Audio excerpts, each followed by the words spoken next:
작년 한 해 동안 자녀가 먼저 안부를 물어온 적이 몇 번이나 되시나요?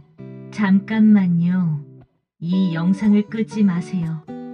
지금부터 제가 들려드릴 이야기가 여러분의 남은 인생을 완전히 바꿔놓을 겁니다. 저는 20년간 3,000명이 넘는 부모님들을 상담해온 가족 상담 전문가입니다. 그리고 오늘 여러분께 충격적인 진실을 말씀드리려고 합니다. 최근 통계를 보면 60대 부모 중 73%가 자녀와 대화가 어렵다고 답했습니다. 더 충격적인 건 뭔지 아세요?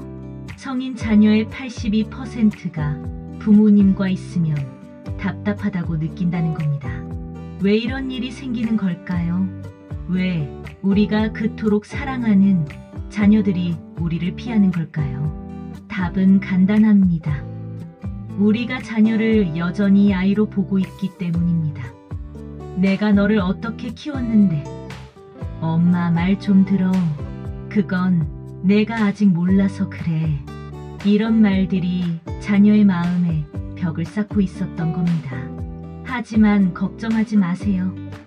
오늘 제가 알려드릴 7가지 비법만 실천하신다면 석 달 안에 자녀와의 관계가 180도 달라질 겁니다.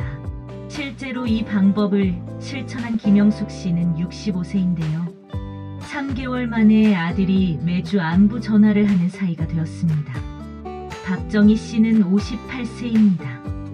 딸이 직접 엄마랑 얘기하는 게 제일 편하다고 말했다고 합니다. 어떻게 이런 기적 같은 변화가 가능했을까요? 지금부터 그 비밀을 하나씩 공개하겠습니다. 첫 번째 비밀입니다. 아이 취급을 완전히 멈추는 것입니다. 여러분, 이게 가장 중요합니다. 30살, 40살 된 자녀를 아직도 우리 애라고 부르시나요? 자녀가 어떤 결정을 내릴 때마다 걱정이 앞서시나요? 이제는 달라져야 합니다. 성인이 된 자녀를 정말로 성인으로 대해야 합니다. 예를 들어볼게요. 자녀가 이직을 하겠다고 합니다. 예전에 당신이라면 이렇게 말했을 겁니다. 지금 회사가 얼마나 좋은데 왜 옮기려고 해? 괜히 고생하지 마.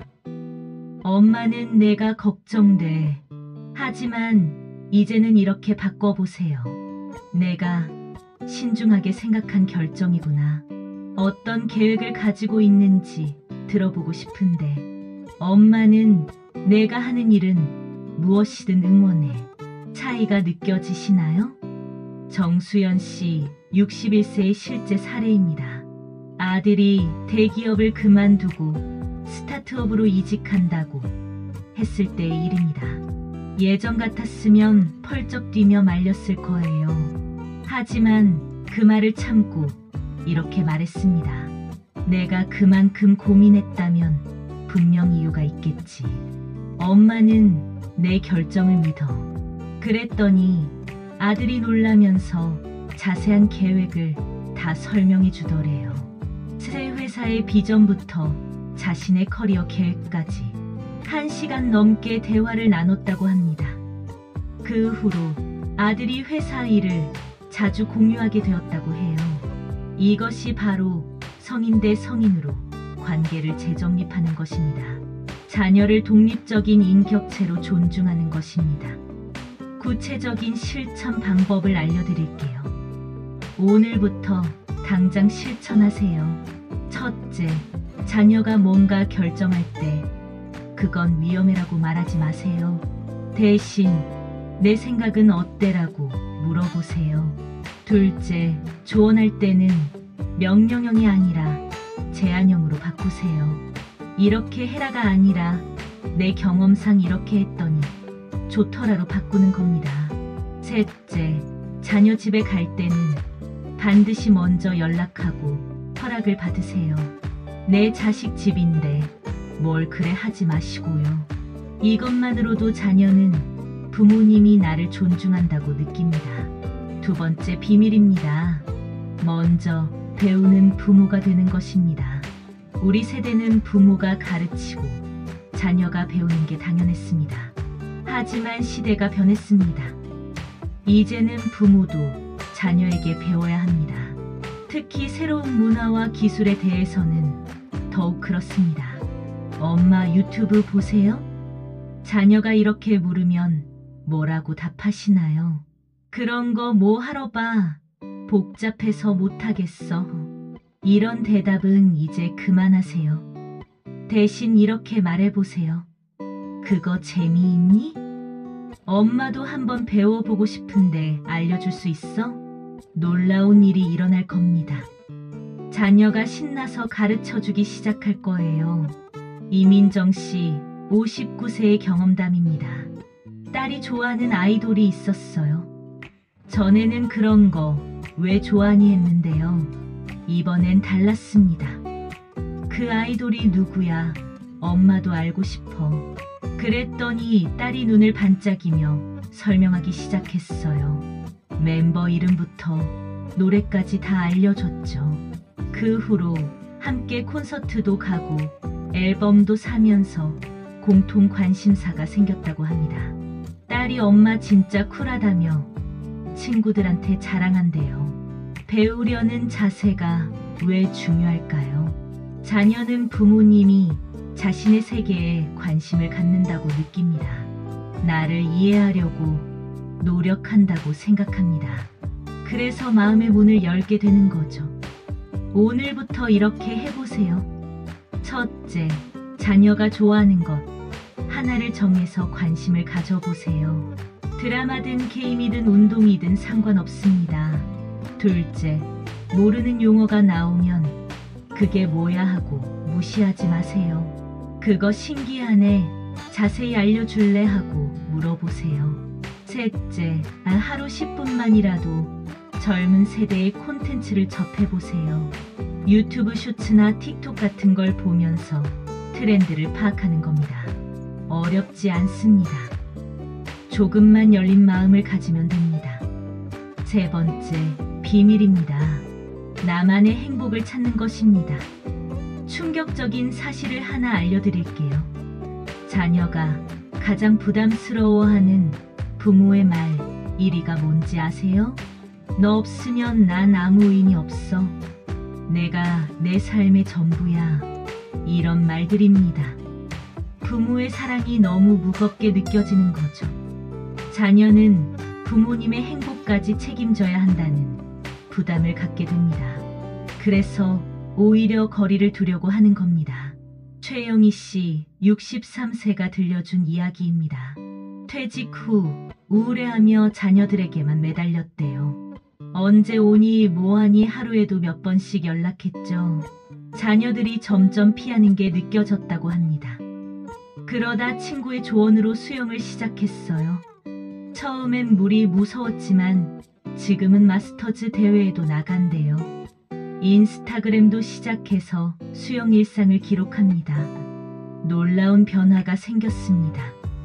자녀들이 먼저 엄마 수영 어때? 하고 물어봐요. 엄마 인스타 팔로워 늘었네 하면서 관심을 갖죠. 주말에 시간 되면 자기들이 먼저 만나자고 합니다. 부모가 자신의 삶을 즐겁게 사는 모습, 그것이 자녀에게는 큰 안도감을 줍니다. 그리고 오히려 부모님께 더 관심을 갖게 만듭니다. 지금 당장 시작할 수 있는 것들입니다. 첫째, 오늘부터 새로운 취미를 하나 시작하세요. 유튜브로 요리를 배워도 좋고 동네 문화센터에 등록해도 좋습니다. 둘째, 자녀 없는 모임을 만드세요. 친구들과의 모임이든 동호회든 나만의 네트워크를 만드는 겁니다. 셋째, 소셜미디어 계정을 만들어 보세요. 페이스북이든 인스타그램이든 나의 일상을 기록하고 공유하는 겁니다. 자녀에게 의존하지 않는 독립적인 부모, 그것이 존경받는 부모의 첫걸음입니다. 네 번째, 비밀입니다. 추억은 나누되 부담은 주지 않는 것입니다. 우리에겐 자녀와의 수많은 추억이 있습니다. 첫 걸음마를 떼던 날, 유치원 입학식, 가족, 여행, 이런 추억들은 소중한 보물입니다. 하지만 추억을 나누는 방법이 잘못되면 오히려 자녀에게 부담이 됩니다. 내가 너를 어떻게 키웠는데, 너 때문에 내가 얼마나 고생했는지 알아? 이런 식으로 추억을 무기로 사용하면 안 됩니다. 대신 이렇게 해보세요. 오늘 갑자기 내가 5살 때 생각이 났어. 엄마가 제일 예쁘다고 했었지. 그때 정말 행복했어. 이렇게 따뜻한 추억을 공유하는 겁니다. 조건 없이 그저 그 시절이 그리웠다고. 내가 있어서 행복했다고. 김미숙 씨, 64세의 사례입니다. 한 달에 한 번씩 옛날 사진을 찍어서 딸에게 보냅니다. 너 이때 정말 귀여웠다. 이날 우리 정말 즐거웠지. 짧은 메시지와 함께요. 딸이 처음엔 별 반응이 없었대요. 그런데 어느 날부터 답장이 오기 시작했습니다. 엄마, 나도 이날 기억나. 그때 아빠가 아이스크림 사줬잖아. 이제는 딸이 먼저 엄마, 우리 그때 갔던 곳 다시 가볼래 하고 제안한대요. 추억이 현재를 연결하는 다리가 된 겁니다. 오늘 당장 실천해보세요. 첫째, 자녀에게 문자 한 통 보내세요. 오늘 갑자기 내 생각이 났어 하는 따뜻한 메시지를요. 둘째, 옛날 사진을 찍어서 보내되 설명은 짧게 하세요. 이때 내가 참 행복해 보였어 정도로요. 셋째, 절대 하지 말아야 할 말이 있습니다. 너 때문에 힘들었다는 말. 다른 집 애들은 안 그러던데 하는 비교. 그때 내 말 들었으면 하는 후회. 이런 말들은 추억을 독이 되게 만듭니다. 추억은 자녀와 연결되는 따뜻한 끈입니다. 그 끈을 잘 활용하면 관계가 더욱 돈독해집니다. 5번째 비밀입니다. 들어주기의 힘을 아는 것입니다. 부모는 항상 가르치려고 합니다. 자녀가 고민을 털어놓으면 즉시 해결책을 제시하려고 하죠. 그런데 자녀가 정말 원하는 게 뭔지 아세요? 해결책이 아니라 공감입니다. 그냥 들어주는 것입니다. 30대 직장인 김지영 씨의 이야기입니다. 직장 상사 때문에 스트레스를 받아서 엄마한테 전화했대요. 그런데 엄마가 그럴 줄 알았어. 내가 뭐라고 했니? 참고 다녀야지. 어떻게 해? 이런 말만 하더래요. 더 답답해져서 전화를 끊었다고 합니다. 반대로 박선영 씨, 57세의 경우입니다. 딸이 연애 문제로 전화했을 때 이렇게 했대요. 그래, 많이 힘들구나. 어떤 기분인지 말해줄 수 있어? 엄마가 그냥 들어줄게. 딸이 1시간 넘게 이야기를 쏟아냈대요. 엄마는 중간중간 그랬구나. 힘들었겠다만 반복했죠. 대화가 끝날 때쯤 딸이 이렇게 말했답니다. 엄마 들어줘서 고마워. 이제 뭘 해야 할지 알 것 같아. 해결책을 주지 않았는데도 딸은 스스로 답을 찾은 겁니다. 그 후로 딸이 모든 고민을 엄마한테 먼저 이야기한대요. 이것이 바로 경청의 힘입니다. 3분 규칙을 기억하세요. 자녀가 이야기를 시작하면 3분간은 절대 끼어들지 마세요. 그래, 그랬구나, 힘들었겠다. 이 정도만 하세요. 3분이 지난 후에도 조언보다는 질문을 하세요. 내 생각은 어때? 뭐가 제일 힘들어? 엄마가 어떻게 도와주면 좋겠어? 이런 질문들이 자녀의 마음을 여는 열쇠입니다. 마지막엔 꼭 이 말을 해주세요. 내가 잘 해결할 거라고 믿어. 엄마는 항상 내 편이야. 이 한마디가 자녀에게 큰 힘이 됩니다. 6번째 비밀입니다. 거리두기의 미학을 아는 것입니다. 사랑한다고 해서 모든 걸 알아야 하는 건 아닙니다. 오히려 적절한 거리가 관계를 건강하게 만듭니다. 특히 자녀가 결혼했다면 더욱 그렇습니다. 며느리나 사위에 대한 불평은 절대 금물입니다. 손주 교육에 대한 간섭도 마찬가지입니다. 이혼하고 싶다는 딸이 늘어난다는 통계가 있습니다. 그 이유 중 하나가 뭔지 아세요? 시어머니와 친정어머니의 과도한 개입입니다. 우리 아들은 원래 안 그런 애야. 그 남자가 문제 있는 거 아니야? 이런 말들이 부부 사이를 갈라놓습니다. 황금 규칙이 있습니다.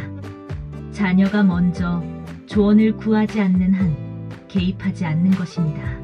도와줄까 하고 먼저 묻되 아니라고 하면 깔끔하게 물러서는 것입니다. 안부 연락도 마찬가지입니다. 매일 하고 싶어도 주 2회로 제한하세요. 자녀도 자신만의 일상이 있습니다.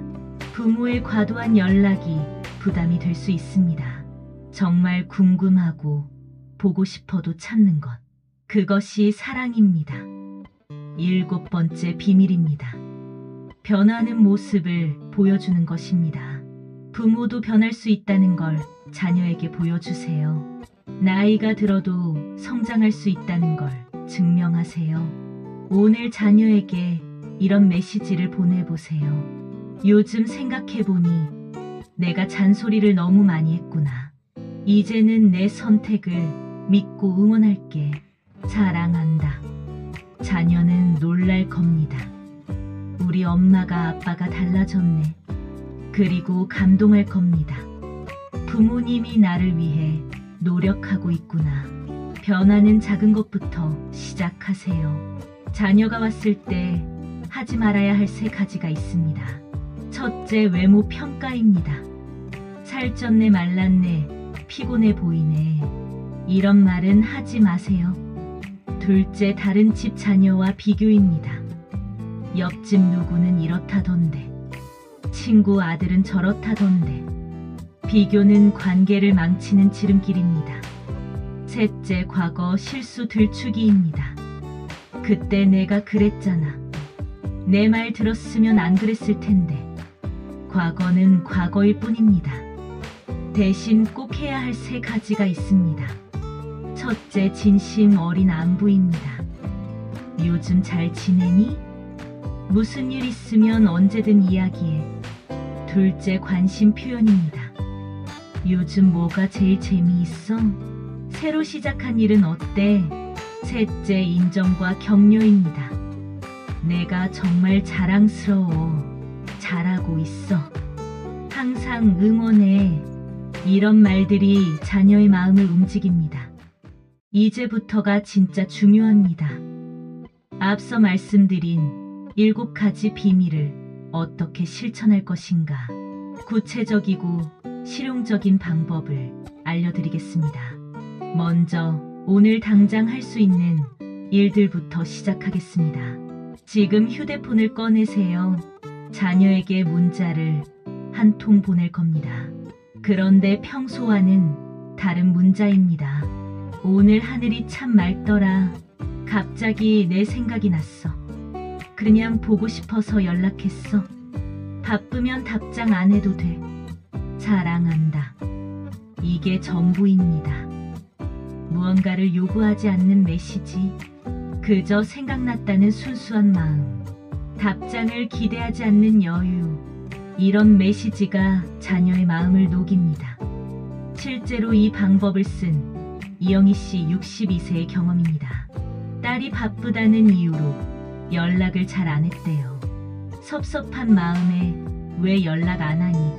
하고 따졌더니 더 뜸해졌죠. 그러다 이런 부담 없는 메시지를 보내기 시작했어요. 처음엔 답장이 없었습니다. 그래도 일주일에 한 번씩 꾸준히 보냈죠. 한 달쯤 지났을까요? 딸이 먼저 엄마 나도 보고 싶어 하고 연락이 왔대요. 이제는 딸이 먼저 안부를 묻는다고 합니다. 압박감이 사라지니 마음이 열린 거죠. 2번째로 할 일은 나만의 하루 일과표를 만드는 것입니다. 자녀 생각만 하며 시간을 보내지 마세요. 아침 7시 기상 스트레칭, 8시 아침 식사와 뉴스 시청, 9시 산책, 10시 독서나 취미 활동. 이런 식으로 자신만의 루틴을 만드세요. 그리고 이걸 자녀에게 공유하세요. 엄마도 요즘 바빠. 아침에 요가하고 오후엔 그림 그려. 저녁엔 친구들이랑 댄스 배우러 가. 자녀는 안심할 겁니다. 엄마가 잘 지내시는구나. 나한테만 매달리지 않으시는구나. 그리고 오히려 궁금해할 겁니다. 엄마 요가 어때? 그림은 뭐 그려? 댄스는 무슨 댄스 배워? 대화 주제가 자연스럽게 생기는 거죠. 세 번째는 자녀의 삶에 대한 기록장을 만드는 것입니다. 그런데 이건 자녀에게 보여주는 게 아닙니다. 나만의 비밀 노트입니다. 오늘 아들이 새 프로젝트를 시작한다고 했다.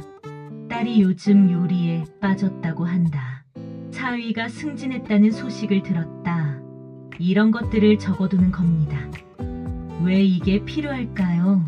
다음에 대화할 때 자연스럽게 물어볼 수 있거든요. 지난번에 시작한다던 프로젝트는 어떻게 돼가? 요리 실력이 늘었을 것 같은데 승진 축하한다고 못했네. 정말 수고했어. 자녀는 감동합니다. 부모님이 내 일을 기억하고 있구나. 진심으로 관심을 가지고 있구나. 네 번째는 가족 단체 카톡방 활용법입니다. 많은 가정에 단체 카톡방이 있을 겁니다. 그런데 제대로 활용하지 못하고 있어요. 아침마다 안부 인사, 건강 정보, 공유, 뉴스 기사 전달, 이런 것만 올리면 자녀들이 알림을 꺼버립니다. 대신 이렇게 해보세요. 일주일에 한 번만 특별한 걸 올리는 겁니다. 오늘 동네 카페에서 찍은 예쁜 커피 사진, 산책하다 만난 귀여운 강아지, 새로 도전한 요리 완성 사진, 짧은 코멘트와 함께 올려보세요. 오늘 처음 가본 카페인데 분위기가 좋더라. 이 강아지가 나를 계속 따라왔어. 유튜브 보고 만든 건데 생각보다 맛있네. 자녀들이 반응하기 시작할 거예요. 엄마 거기 어디야? 나도 가보고 싶어. 아빠 요리 진짜 늘었네. 대화가 자연스럽게 이어집니다. 중요한 건 매일 하지 않는 것입니다. 가끔씩 올려야 특별함이 있습니다. 다섯 번째는 새로운 프로필 사진 설정입니다. 카톡 프로필 사진이 몇 년째 그대로인가요? 자녀들 어릴 때 사진이나 옛날 가족 사진 그대로인가요? 이제 바꿔보세요. 최근의 나의 모습으로, 취미 활동하는 모습, 친구들과 웃고 있는 모습, 여행 가서 찍은 멋진 사진. 자녀들이 놀랄 거예요. 엄마, 프로필 사진 바꿨네. 멋있는데. 어디서 찍은 거야? 작은 변화가 큰 관심을 불러일으킵니다. 여섯 번째는 공통 관심사 만들기 프로젝트입니다. 자녀와 함께 할 수 있는 뭔가를 찾는 거예요. 거창할 필요 없습니다. 넷플릭스 드라마 하나를 정해서 같이 보기, 한 달에 한 번 맛집 탐방하기, 온라인 게임 하나 배워서 같이 하기. 박미선 씨 56세는 아들과 넷플릭스 드라마를 함께 봅니다. 일주일에 한 편씩 보고 서로 감상을 나눈대요. 엄마 이번 편 봤어? 주인공이 왜 그랬을까? 다음 편 빨리 보고 싶다. 이런 대화가 오간다고 합니다. 드라마 하나로 일주일 내내 대화거리가 생긴 거죠. 일곱 번째는 칭찬 일기 쓰기입니다. 자녀의 좋은 점을 하나씩 발견해서 적는 겁니다. 그리고 한 달에 한 번 그 중 하나를 전해주는 거예요. 요즘 보니까 내가 정말 성숙해진 것 같아.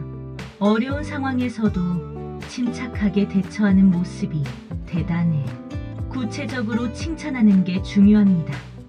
그냥 잘한다가 아니라 뭘 잘하는지, 언제 어떤 모습이 좋았는지 자녀는 부모님이 자신을 세심하게 보고 있다고 느낍니다. 인정받는다는 느낌에 자존감도 올라갑니다.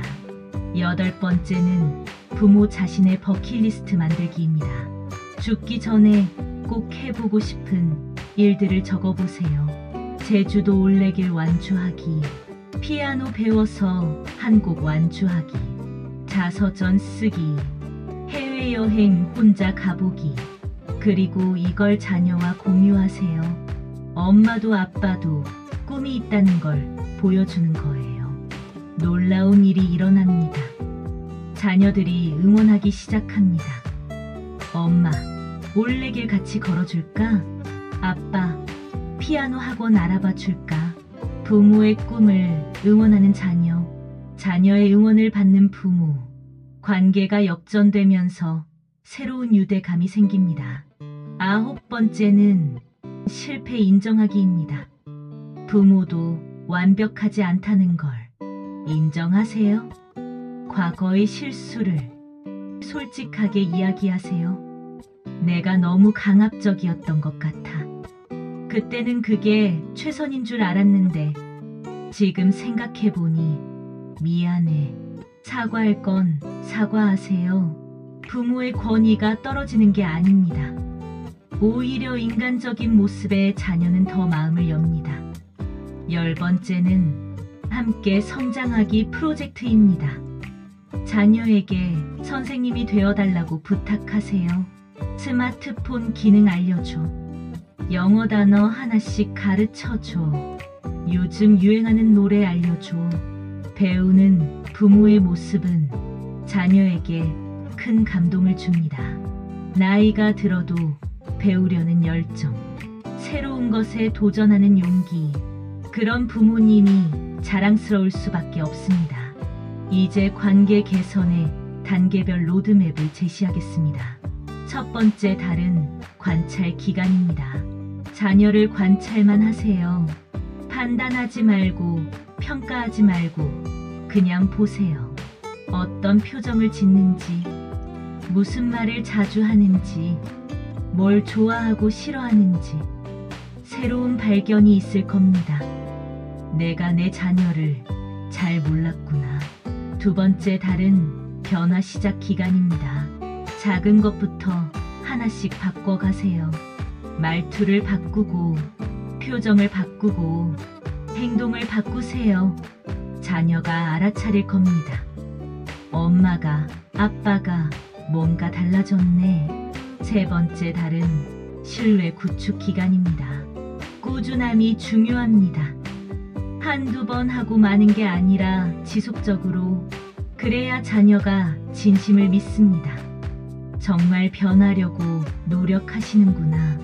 네 번째 달부터는 수학 기간입니다. 자녀가 먼저 다가오기 시작할 거예요.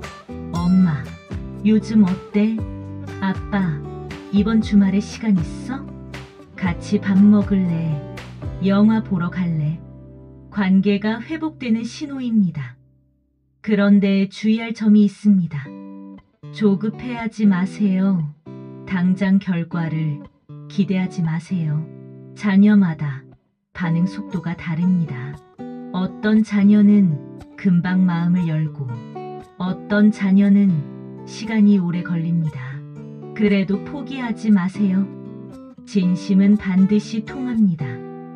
실패의 사례도 알려드릴게요. 왜 실패하는지 알면 피할 수 있으니까요. 첫 번째 실패 요인은 일관성 없는 태도입니다. 하루는 이렇게, 하루는 저렇게, 기분 따라 바뀌는 태도. 자녀는 혼란스럽습니다. 진심인지 아닌지 모르겠으니까요. 두 번째는 너무 큰 기대입니다. 내가 이만큼 했으니 너도 이만큼 해줘. 이런 마음이 있으면 실패합니다. 무조건적인 사랑이어야 합니다. 세 번째는 과거로의 회귀입니다. 며칠 잘하다가 다시 옛날로 돌아가는 것. 내가 뭘 안다고 그래. 엄마 말 들어. 이런 말이 다시 나오면 물거품이 됩니다. 네 번째는 비교하는 습관입니다. 옆집 누구는 매일 부모님께 안부 전화한다던데, 친구 딸은 매주 부모님 모시고 외식한다던데, 비교는 관계를 망치는 독약입니다. 5번째는 감정적 협박입니다. 나 이제 얼마 못 살아. 너 때문에 속상해서 잠을 못 잔다. 이런 말은 자녀를 더 멀어지게 만듭니다. 이제 성공 사례를 소개하겠습니다. 강미경 씨, 60살의 이야기입니다. 아들과 사이가 매우 서먹했대요. 명절에만 의무적으로 만나는 사이였죠. 그런데 이 방법들을 실천한 후 완전히 달라졌습니다. 먼저 아들이 좋아하는 야구를 공부했어요. 팀 이름, 선수 이름을 외웠죠. 그리고 아들에게 물어봤어요. 요즘 누가 잘해? 이 선수는 어때? 아들이 신나서 설명하더래요. 이제는 같이 야구장도 가고 텔레비전으로 같이 봐요. 야구 하나로 대화가 살아난 거죠. 또 다른 사례입니다. 김정숙 씨, 63세 경우입니다. 딸과 갈등이 심했어요. 매번 잔소리하고 간섭하고 딸은 엄마를 피했죠. 그런데 방법을 바꿨습니다. 딸이 뭔가 결정할 때 의견을 묻지 않았어요. 그냥 내가 결정한 거라면 응원해 했죠. 처음엔 딸이 의아해했대요. 엄마가 왜 이래? 뭐 잘못 먹었나? 그런데 꾸준히 하니까 딸이 먼저 조언을 구하더래요. 엄마 이건 어떻게 생각해? 이제는 일주일에 2~3번 통화한다고 합니다. 박영희 씨, 59배 성공 스토리도 있습니다. 세 자녀가 모두 바빠서 연락이 뜸했어요. 서운한 마음이 컸죠. 그런데 자신의 삶에 집중하기 시작했어요. 블로그를 만들어서 요리 레시피를 올리고 유튜브 채널도 개설했어요. 그랬더니 자녀들이 관심을 갖기 시작했어요. 엄마, 구독자 늘었네. 이번에 올린 요리 맛있어 보여. 우리도 해줘. 이제는 자녀들이 엄마의 팬이 됐대요. 이런 변화가 여러분에게도 일어날 수 있습니다. 포기하지 마세요. 늦지 않았습니다. 지금부터 시작하면 됩니다.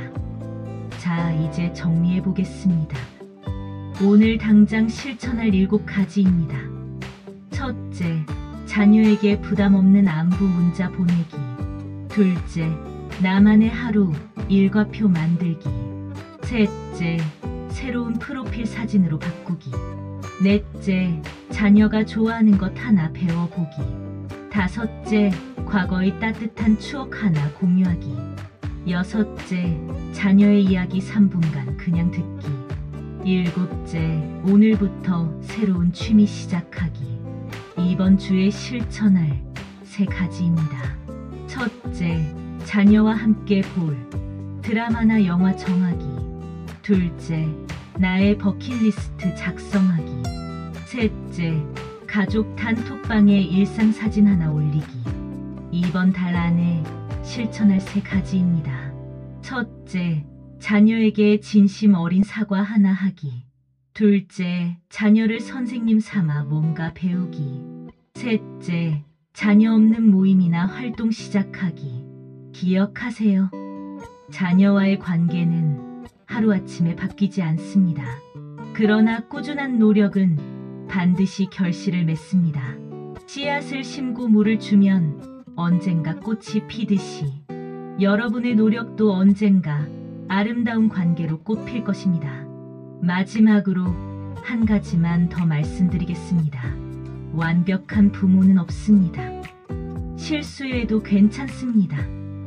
넘어져도 괜찮습니다. 다시 일어나서 시도하면 됩니다. 중요한 건 포기하지 않는 것입니다. 자녀를 사랑하는 마음, 그 마음 하나면 충분합니다. 방법만 조금 바꾸면 됩니다. 오늘 제가 알려드린 방법들 하나씩 천천히 실천해 보세요.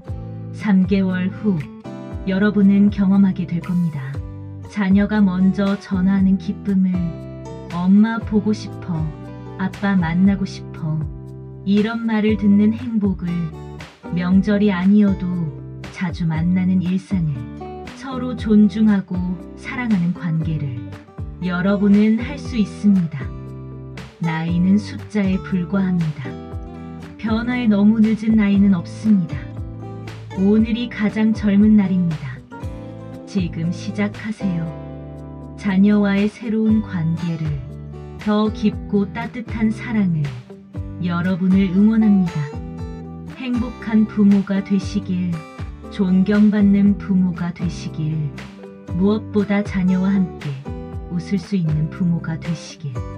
이 영상이 도움이 되셨다면 주변의 친구들과 꼭 공유해 주세요. 같은 고민을 하는 분들이 많습니다. 함께 변화하면 더 큰 힘이 됩니다. 구독과 좋아요, 알림 설정도 부탁드립니다. 다음에는 더 유익한 내용으로 찾아뵙겠습니다. 감사합니다. 여러분의 행복한 노후를 진심으로 응원합니다.